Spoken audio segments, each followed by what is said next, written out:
Good evening. What follows is the final testimony of Arbitrator Signorus Marcus Kayn, extracted via servo skull recorder during his last stand in the halls of judgment on Verican Prime. Verican Prime, civilized world, population 800 million. Crime rate, negligible. Compliance, absolute. For 3 centuries, the Adeptus Arbits maintained order with clinical precision. Then, over the course of 18 months, executions increased by 400%. Summary judgments became standard. Due process vanished. When an entire Hab block was sentenced to death for a single vandalism offense, the Inquisition investigated. What they found wasn't corruption or incompetence. They found faith, pure, burning, murderous faith. The blood god rewards dedication, you see. And when an arbitrator becomes dedicated enough to his duty, when punishment becomes purpose, when judgment becomes joy, well, that's when Khorne notices. Marcus Kayn was a good man once, fair, measured, merciful when circumstances allowed. This is the story of how justice became slaughter. Shall we begin? Day 1. You execute your first criminal at 0900 hours. His name was Davos Meln. Theft of Imperial rations, 3rd offense. Mandatory sentence under Article 77. Death by firing squad. You are Arbitrator Signorus Marcus Kayn. 23 years of service. You've presided over 4,000 cases. This is your 47th execution order. It never gets easier. You remember the first one, 23 years ago. You vomited after giving the order. Couldn't sleep for a week. Your mentor told you it was normal. If execution becomes easy, he said, you've lost your humanity. You've tried to remember that, to feel the weight of every death sentence, to make mercy your first option, execution your last. Davos kneels in the execution yard. He's weeping, begging, explaining that his daughter was starving, that the rations weren't for him, that he only wanted to help. You close your eyes. Think of your own daughter, 7 years old, safe in her Hab unit because you've never stolen, never broken the law, never forced an arbitrator to make this choice. The law is absolute, you tell him, because it is. Because it has to be. Because without law, there's only chaos. The Emperor's justice knows no compromise. You give the order. 6 stub automatics fire in unison. Davos's body jerks and falls. You should feel nothing. You've trained yourself to feel nothing. Justice is blind. Justice is pure. Justice is... Wait, there's something. A warmth in your chest. Not emotion, something else. Like the satisfaction after completing a difficult task. Like the rightness of a puzzle piece clicking into place. Like approval. You shake it off. Return to your chambers. Review the next case. Try not to think about how Davos's daughter will eat now. The warmth fades but doesn't disappear completely. It lingers at the base of your skull, patient and hungry. That night, you dream of blood. Arterial spray creating patterns on courtroom walls. The sound of bone breaking under your maul. The weight of judgment delivered not through words but through violence.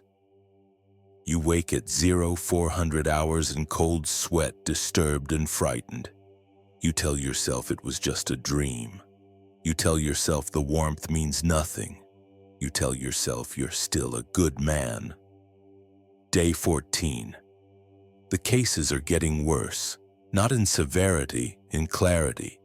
Everything is becoming binary, guilty or not guilty, death or freedom, no middle ground, no mitigating circumstances, no mercy. Today's docket, 27 cases, you sentenced 19 17 to death, 8 to servitor conversion, 0 acquittals. Your fellow arbitrators notice. Judge Prefect Senna approaches you after session. She's your friend. Was your friend. You're not certain anymore. Marcus, your sentencing has become severe. The woman this morning, first-time offense, petty vandalism. You ordered immediate execution. She defaced an imperial aquila, you reply. The warmth pulses approval. Desecration of sacred imagery carries mandatory death penalty under Article. Under wartime conditions, yes, but we're not at war here. Marcus, this isn't like you. You've always been the merciful one, the one who found alternatives. What's changed? You want to tell her.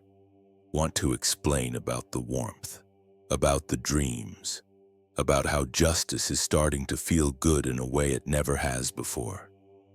Instead, you say, are we not always at war? Every moment we show weakness is a victory for the enemy. Every criminal unpunished is a crack in the Imperium's foundation. That's not an answer, Marcus. It's the only answer that matters. She leaves. You notice your hand has moved to your bolt pistol without conscious thought. That evening, you execute 6 more criminals, standard firing squad, efficient, clean. But watching them fall, you feel it again. That warmth, that rightness, and underneath it something else. A whisper without words, a voice made of arterial thunder. More. You think of your daughter. Try to use her image as an anchor. Try to remember why you became an arbitrator, to protect people like her, to create a safe world where children can grow up without fear. The warmth pulses again. To protect her, you need to eliminate threats. Criminals are threats. Eliminate them. The logic is flawless. The logic is terrifying. Day 28. You stop using firing squads. Too distant. Too impersonal. Justice should be intimate. The guilty should see their judge's face as sentence is carried out. You begin using your power maul instead. The first one, a smuggler, repeat offender. You tell yourself it's about efficiency, about saving ammunition, about sending a message to other criminals. But when the maul connects with his skull, when you feel bone compress and rupture, when blood sprays hot across your face, the warmth becomes fire. You bring the maul down again and again. Long after the criminal is dead, long after justice is served, you continue until your arm aches, until the body is unrecognizable, until the execution yard is painted red. You stand there breathing hard, covered in gore, and you've never felt more alive. Yes, the whisper says, yes, this is truth, this is purity. Your subordinates watch in silence. None of them stop you. Some of them are smiling. That night your daughter visits. Real visit, not a dream. She hugs you at the door, not noticing the blood still under your fingernails. Papa, you look tired, she says. I'm fine, little one. Just a long day. You're protecting us, right? Keeping the bad people away. You kneel down to her level. Look into her innocent eyes. Yes, always. Thank you, Papa. I love you. I love you too. After she leaves, you stand at the window for hours, thinking, wrestling with yourself. The warmth has become constant now, no longer pulsing, just there, a steady heat beneath your sternum. You're protecting her. That's what matters. You're keeping her safe. You're eliminating threats. The thought that you might be becoming a threat never quite forms. Day 56. The halls of judgment have changed. Not physically, the architecture is the same. The aquila still glare from every wall. The scales of justice still hang above your bench, but the air tastes different. Copper, iron, the permanent smell of blood baked into stone by heat and time. You've executed 473 criminals in 28 days. Your fellow arbitrators have matched your fervor. The entire precinct has become a machine of judgment and death. Crime rates have plummeted. Zero tolerance works, fear works, violence works. Your daughter is safer now than she's ever been. The administratum sends commendations.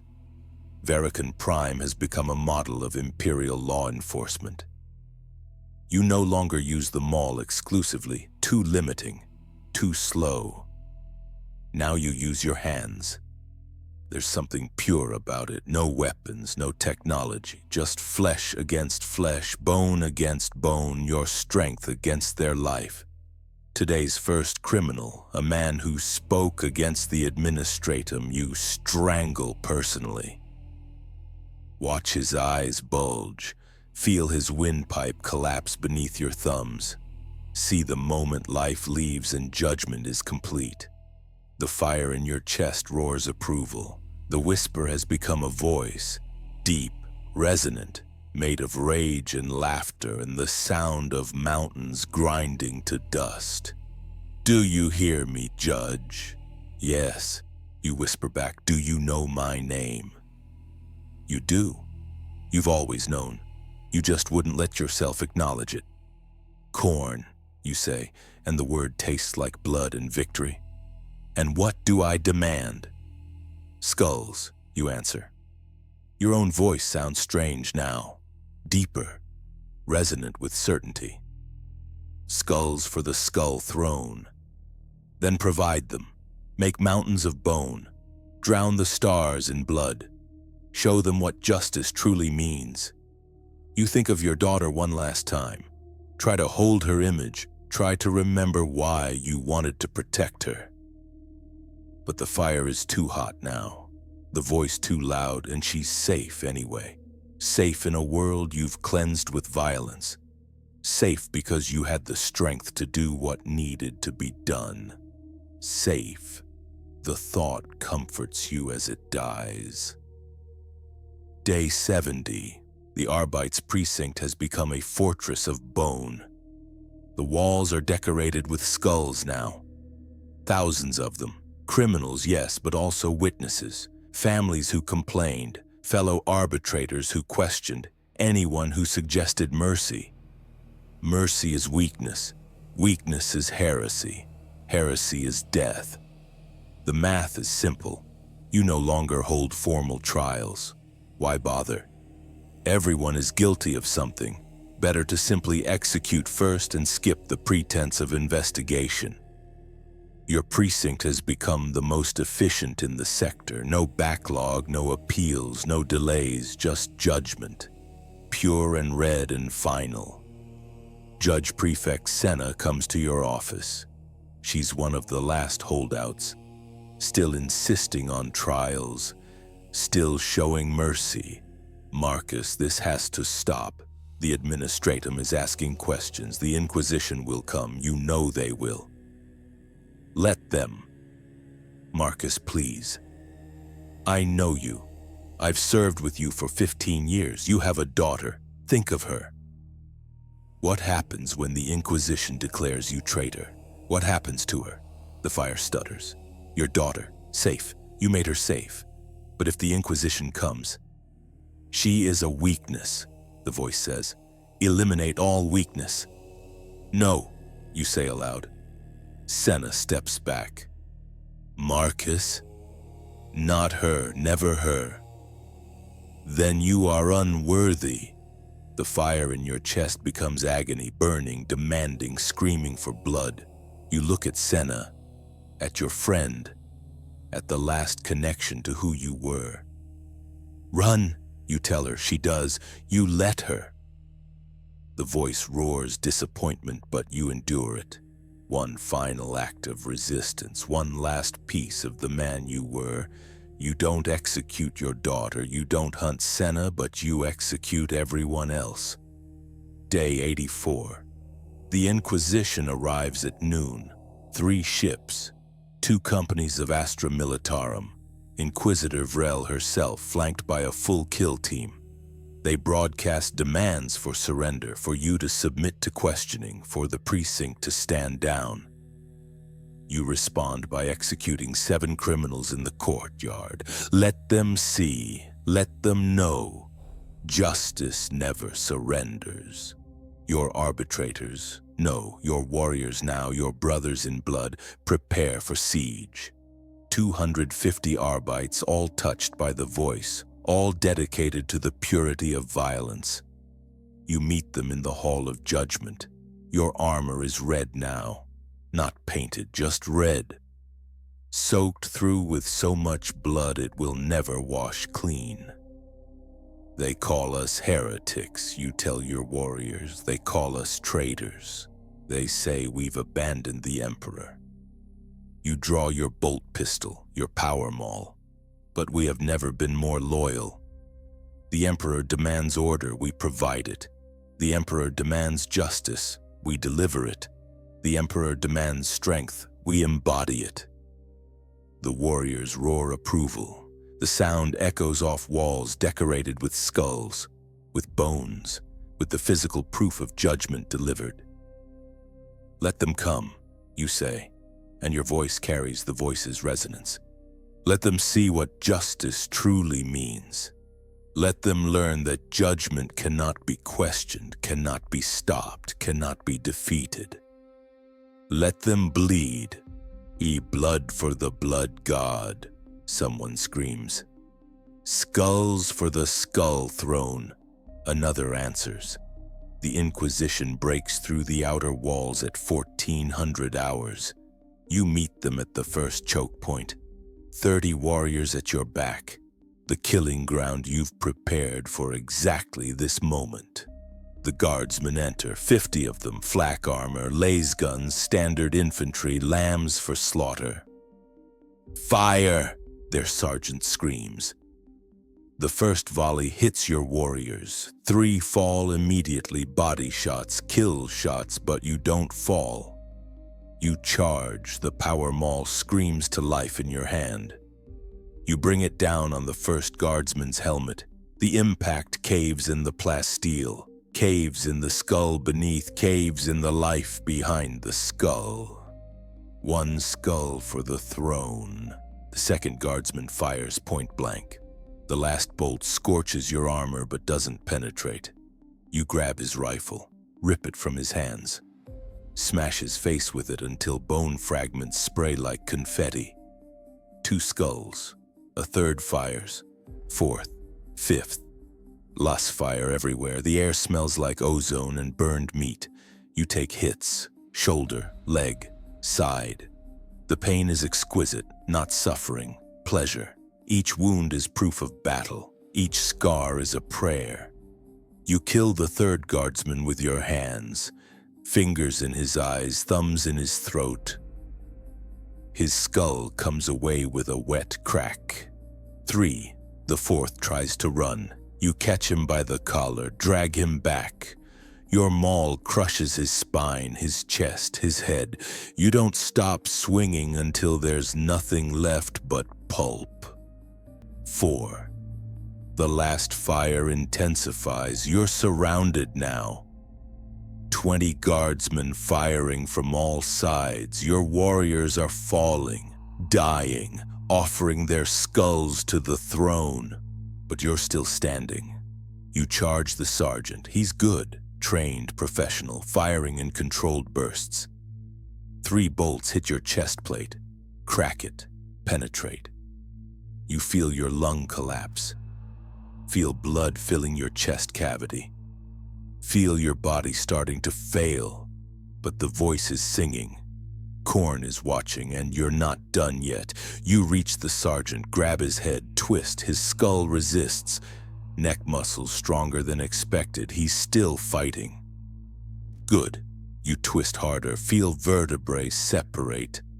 Feel his body go limp even as his eyes remain conscious, defiant to the end, a warrior's death. You raise his skull over your head, blood streaming down your arms, your armor, your face. "For the blood god!" you roar. The remaining guardsmen empty their power packs into you. 20 las bolts simultaneously. Your chest plate shatters, your body armor fails, your flesh burns. You fall to one knee, then the other. The skull drops from your hands.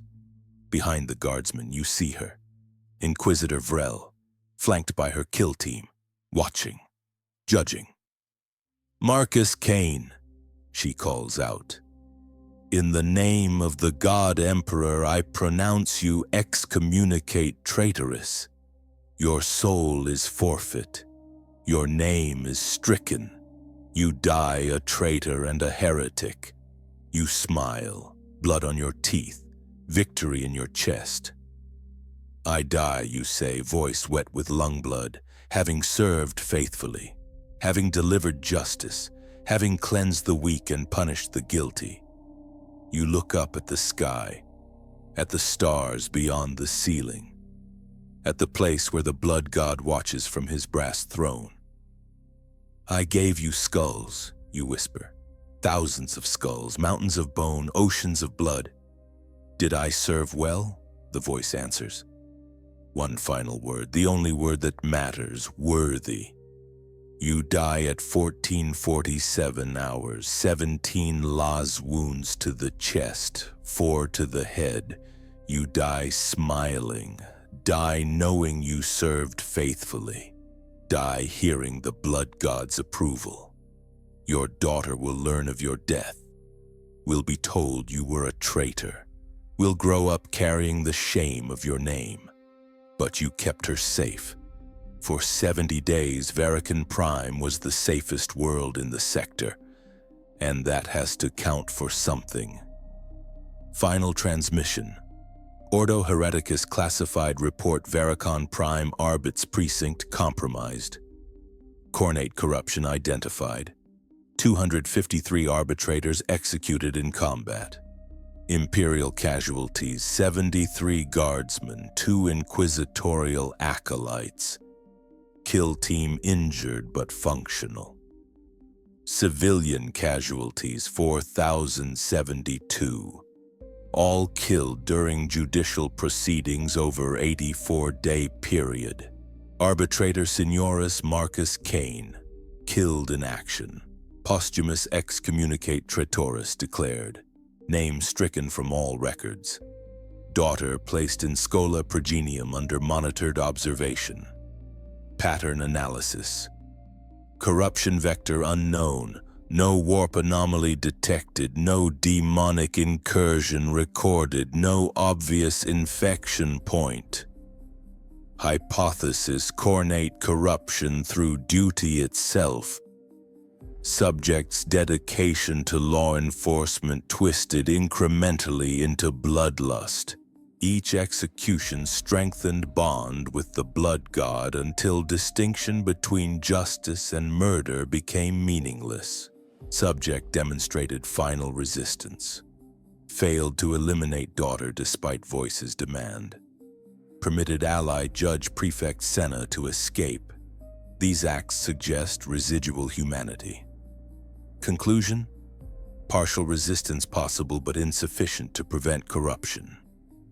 Subject died believing he served the Emperor while simultaneously serving Khorne.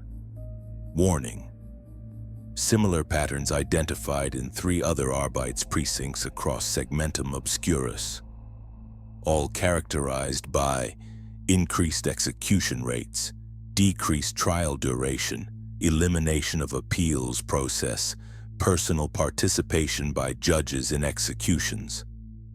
Recommendation: monitor all Arbites installations for judges showing excessive zeal in sentencing.